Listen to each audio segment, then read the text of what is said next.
Hello friends, स्वागत है आपका आपके अपने लीगल चैनल सोच पर प्रहार में। मैं हूं एडवोकेट सनी शर्मा और दोस्तों यहाँ पर बहुत ठंड हो रही है, बाहर बहुत तेज बारिश हो रही है, भयंकर ठंड जिसे कहते हैं। इसलिए आपके लिए वीडियो मैं अपने रूम से ही लेके आ रहा हूँ। दोस्तों वीडियो बहुत इंपॉर्टेंट है। आप लोग जो मैट्रिमोनियल विवादों में फंसे रहते हैं, आप लोग कई बार ऐसा होता है निराश हो जाते हैं।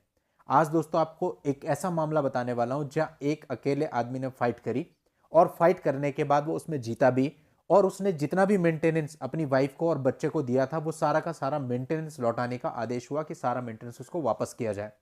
तो दोस्तों ऐसे भी होता है, लेकिन उसके लिए अपना एक जज्बा कायम रखना होता है और निराशा अपने मन में नहीं आने देनी है आपको। तो दोस्तों ये वीडियो बहुत इंपॉर्टेंट है, आपको सिखाएगा भी, आपको मोटिवेट भी करेगा। आखिरी तक वीडियो में बने रहिएगा।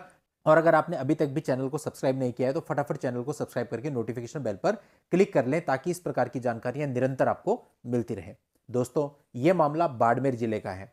बाड़मेर जिले में एक व्यक्ति के साथ उसकी पत्नी केवल 4 ही महीना रही और उसके बाद उसने उसके ऊपर केस कर दिया, दहेज प्रताड़ना का भी केस कर दिया, मेंटेनेंस का भी केस कर दिया और उसकी संपत्ति को हड़पने की साजिश भी करी।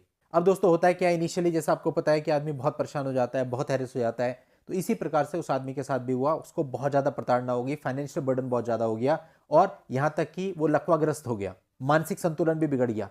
लेकिन फिर भी उसने अपनी लड़ाई नहीं छोड़ी, वो लड़ाई लड़ता रहा, चलता रहा और आखिरी में हाईकोर्ट ने उसको इस पूरे मामले में राहत दी और यह आदेश किया कि उसकी पत्नी ने अपने और बच्चे के नाम पे जितना भी मेंटेनेंस लिया है वो सारा उसको वापस किया जाए। अब दोस्तों हुआ क्या कि यहां पर जो उसका पति था, जब पत्नी उसके साथ रहने के लिए आई, उसे कुछ समय के बाद जानकारी में आया कि उसकी पत्नी ने पहले से किसी व्यक्ति से शादी की हुई थी और फिर धोखाधड़ी से उससे शादी कर ली थी, उससे बात छुपा करके शादी कर ली थी। तो उसने उसे इस बात के लिए कहा, तो वो क्या हुआ, जो पत्नी थी वो उसको छोड़ करके चली गई और जाकर के उसने किसी तीसरे आदमी से शादी कर ली। अब जो हस्बैंड था उसने अपनी तरफ से धोखाधड़ी से शादी करने और धोखाधड़ी से भरण पोषण वसूल करने का एक केस उसके ऊपर फाइल किया, यानी अपनी मैरिज को शून्य कराने के लिए उसने एक आवेदन दिया।